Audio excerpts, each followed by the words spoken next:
Price God. கர்த்தருக்கு பயப்படுதல் ஞானத்தை போதிக்கும், மேன்மைக்கு முன்னானது தாழ்மை. நீதிமொழிகள் 15:33.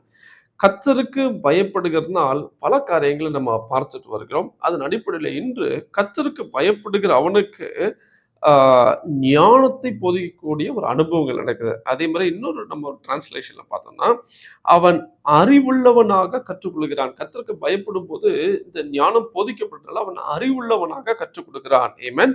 அது ஒரு ஞானத்தை தரும் பயிற்சியாய் இருக்கு என்று இன்னொரு வேத வசனத்தில் குறிப்பிட்டிருக்கு. அதே போல God's fear is the instruction of wisdom. Amen. புத்தி சொல்வது. ஆமென். அதே போல it is a teaching of wisdom. கற்றுக் கொடுக்கிறது. அதே போல it's a discipline of wisdom. ஞானத்தை வரைமுறைப்படுத்துகிற அனுபவங்கள். அதுக்கு அந்த ஞானத்தை சொல்வதற்கு முன்பதாய் மேன்மைக்கு முன்பதாய் தாழ்மை என்று சொல்லி வேதத்தில் நம்ம குறிப்பிடுகிறோம். ஆமென். அப்ப அது என்ன சொல்லுதுன்னா, பணிவுள்ளவனாக இருக்க வேண்டும். வசனத்தை படித்து ஞானம் அடைவதில்ல, பணிவுள்ளவனாக இருக்க வேண்டும். அப்ப தாழ்மையாய் வாழும் பொழுது, ஹியூமிலிட்டியா வாழும் பொழுது கர்த்தர் நம்மளை ஞானத்தை கொண்டு ஆசீர்வதிக்கிறார். Amen. Thank you and God bless you.